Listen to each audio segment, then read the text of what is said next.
औज़ुबिल्लाहि बिस्मिल्लाहिर्रहमानिर्रहीम। शुरू अल्लाह के नाम से जो तमाम कायनात का खालिक व मालिक है। तो ये वीडियो मैं बना रहा हूँ 23 मार्च 1940 के हवाले से। अक्सर मैं लेट हो जाता हूँ, मैं बीमार था इसलिए जो है ना वो नहीं बना सका। अभी अल्लाह के फजल से ठीक हूँ। तो 23 मार्च 1940 को पाकिस्तान की करारदाद मंजूर हुई थी, जिसे करारदाद मकासद भी कहते हैं, करारदाद लाहौर भी कहते हैं, करारदाद पाकिस्तान भी कहते हैं। बहरहाल मकसद यही था कि ब्रिटिश गवर्नमेंट ने मान लिया था कि ये मुल्क होना चाहिए, मुसलमानों की ये मंशा है कि इंडिया में मुल्क होना चाहिए। उसमें ईस्ट पाकिस्तान भी शामिल था, बांग्लादेश था और पाकिस्तान भी। तो फिर आस्ता आस्ता 7 सालों बाद 1947 में पाकिस्तान अल्लाह के फजल से बन गया। ईस्ट और वेस्ट दोनों मुल्क आज़ाद हो गए। तो बहुत सारी कुर्बानियाँ दी गई मुसलमानों की तरफ से। बहुत लोग शहीद हुए, पढ़े लिखे भी, जो नहीं पढ़े लिखे थे वो भी, गरीब गुरबा जो सरहद से आए हिजरत करके इंडिया से, पंजाब से, कश्मीर से। तो उनकी कुर्बानियों को हम कभी भी भुला नहीं सकते। कोई 50 लाख कहता है, कोई 20 लाख कहता है, सही तादाद वो नहीं है मुझे मालूम, मगर 50 लाख तक जो है लोग शहीद हुए थे। तो अल्लाह ताला उनको जन्नत नसीब करे, आमीन। तो उसके बाद जो पाकिस्तान बन गया तो पाकिस्तान एकदम मसाइल का शिकार भी था जो अभी तक हैं। कश्मीर का मसला था, और भी मसाइल हैं, गुर्बत का, आबादी का। तो उसमें अवाम की बात की जाए, अवाम बहुत अच्छी है, प्यार करने वाली है। तो ये इस चीज़ का देखना चाहिए कि अवाम जो है क्या सिर्फ वो झंडा लहराने में तो नहीं लगी हुई और नारे माने पाकिस्तान हमारा है, पाकिस्तान का मतलब क्या, ला इलाहा इल्लल्लाह। तो ये तो अच्छी बात है, जज्बा होना चाहिए हर कौम में, के फ़ख्र होना चाहिए कि हमारा मुल्क है, हमारा नाम है, इस मुल्क से ही हमारा नाम है।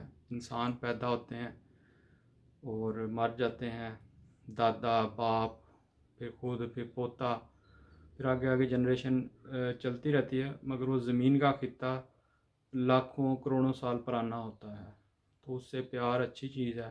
फिर उसी खित्ते पे ही कब्रें बनती हैं। जो मुल्क से बाहर जाते हैं उनकी बाहर कब्रें बन जाती हैं, कुछ उधर ही वापस दफन होके आ जाते हैं कि हमें उधर ही दफनाया जाए। हर कोई बंदे का अपना अपना होता है, किसी की मंशा थी कहीं भी दफना दो। तो यानी मुल्क से प्यार करना भी एक किस्म का कौमी फरीज़ा होता है। और ख़ाली प्यार जो नारे, उनसे कुछ नहीं बनता। सबसे पहले टैक्स देना चाहिए। मुल्क जो है उसके अदारे सारे टैक्स से चलते हैं। पाकिस्तान को इस तरह सिक्योरिटी के अखराजात में बहुत पैसा खर्चना पड़ता है। फिर मुल्क बड़ा है, छोटा नहीं है, तो उसके बॉर्डर भी बहुत वसी हैं। फिर मुल्क के अंदर आबादी बहुत ज़्यादा है, बहुत शहर हैं, बहुत गाँव हैं, फ़ौज का निज़ाम है, पुलिस का निज़ाम है। तो ये टैक्स से चलता है। अगर आप टैक्स नहीं देंगे तो फिर मुल्क को कर्ज़े लेने पड़ते हैं। अभी कर्ज़ जब मुल्क वापस अदा करता है उनको सूद भी देना पड़ता है, तो इसलिए फिर महंगाई होती है। तो अभी टैक्स के बाद दूसरी बात है कि जो गरीब है वो बेचारा क्या करे। वो गरीब कहता है जी हमारे पास पैसे नहीं है, आमदन नहीं है। तो गरीब गुरबा को भी अपने जो है ना वो चादर देख के कदम जो है ना फैलाने चाहिए। फजूल अखराजात जो है नहीं करने चाहिए, रस्म व रवाज में हिस्सा नहीं लेना चाहिए। तो इसके बाद मुल्क को साफ़ रखना चाहिए। अगर गरीब बंदा है, टैक्स नहीं दे सकता, उसकी आमदन बहुत कम है, ठीक है, वो महंगी चीज़ें ख़रीद रहा है, तो ये कि जो मुल्क को पैसा जा रहा है, उस हर चीज़ के ऊपर टैक्स लिखा ही होता है। तो अगर ये सोचे मुल्क में करप्शन है, मैं टैक्स नहीं दूंगा, मुल्क ने मुझे क्या दिया है, भी मुल्क की वजह से ही तो हम उधर रह के ज़िंदा है। मुल्क का हिफाजत कर रहा है, अगर नहीं करेंगे हिफाजत फिर दूसरे मारने आ जाते हैं। तो ये सारा हिफाजत पे पैसा लगता है, सेहत पे पैसा लगता है, कुछ ना कुछ है, मोटरवे का निज़ाम है। तो आप ये नहीं कह सकते पाकिस्तान बहुत सारे ममालिक से अच्छा है, सिर्फ देखने की ज़रूरत है।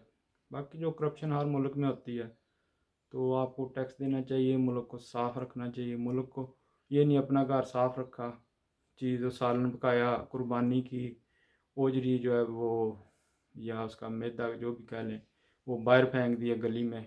भी गली भी तो मुल्क के अंदर ही है। सबसे पहले अपना घर साफ़ रखें, नीयत साफ़ रखें, घर साफ़ रखें। फिर इसके बाद गली आ जाती, गली के बाहर जो फेंकना, दूसरों को, पड़ोसियों को मुसीबत ना हो कि वो आपका गंद उठाते, फिर लड़ाइयाँ भी होती हैं। تو ملک کو صاف رکھنا ہے گھر سے شروع کریں، گلی کوچہ پھر شہر صاف ہوتا ہے۔ تو جو ایک بندہ جھنڈا لگایا ہوا پاکستان کا، تو وہ کہتا ہے جی میں گلی کو تو نہیں صاف رکھوں گا، یہ دوسروں کا کام ہے، تو پھر اس طرح لڑائیاں پڑتی ہیں، پھر ملک سے محبت نہیں ہے، یا آپ ملک کو گندہ کر رہے ہیں۔ اس میں نہ کوئی ٹیکس کی بات ہے، نہ ملک کو دینے کی بات ہے، صرف صاف رکھیں جس طرح اپنے آپ کو صاف رکھتے ہیں، طہارت کرتے ہیں، نہاتے ہیں، غسل کرتے ہیں، وضو کرتے ہیں نماز کے لیے، اپنے کپڑے دھوتے ہیں۔ تو ملک کی بھی اس طرح ہی وہ ڈیمانڈ ہوتی ہے کہ ملک کو صاف رکھا جائے۔ باہر سے لوگ آتے ہیں، ٹورسٹ، وہ گھومنے پھرنے، وہ دیکھتے ہیں تو ان پہ اچھا اثر پڑے۔ چلو ہم دوسروں کے وہ گلیاں تو نہیں صاف کر سکتے، جو بھی ہے بندہ وہ تہیہ کرے کہ ٹھیک ہے ہم آج سے اپنا گھر تو صاف رکھتے ہیں، ہم باہر اپنی جو نالی ہے، گلی ہے، جیسی بھی ہے، اچھی ہے بری ہے، اس کو ہم صاف رکھیں گے۔ نئے مکان ہوں، نئی گلیاں ہوں، اگر صاف نہیں رکھیں گے تو ان کا مقصد ختم ہو جاتا ہے، کیونکہ ہمارے مذہب میں یہ ہے کہ پاکیزگی یا طہارت، یہ پاکیزگی نصف ایمان ہے۔ اگر دوسری دنیا اپنے ملکوں کو اتنا صاف رکھتی ہے، ہم مسلمانوں کے صاف نہیں رکھیں گے، تو اس کا مطلب ہے کہ آدھی جو ہے نا وہ بینیفٹ جو ہے صفائی کا جو اجر ہے وہ دوسری قومیں لے جائیں گی۔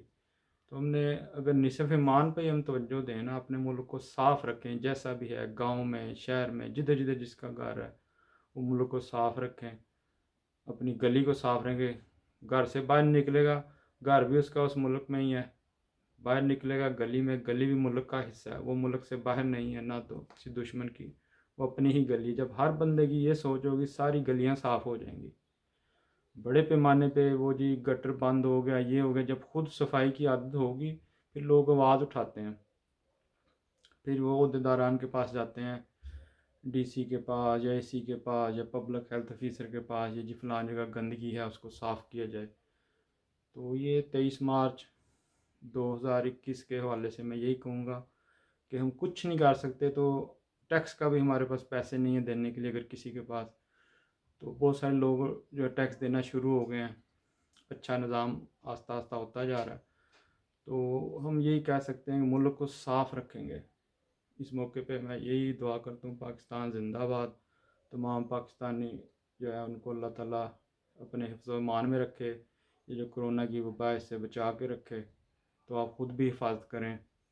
کرونا نے بھی سکھا دیا کہ ہاتھ دھو، منہ دھو، ناک صاف کرو، تو جراثیم وائرس نہیں لگیں گے۔ یہ چیزیں ہمیں 14 سال پہلے پتہ لگ گئی تھیں۔ تو چلیں جی، صحیح، پاکستان زندہ باد۔ اگر چینل پسند آئے تو ضرور لائک کریں، سبسکرائب کریں اور اگلی ویڈیو کا انتظار کریں۔ اوکے جی، خدا حافظ۔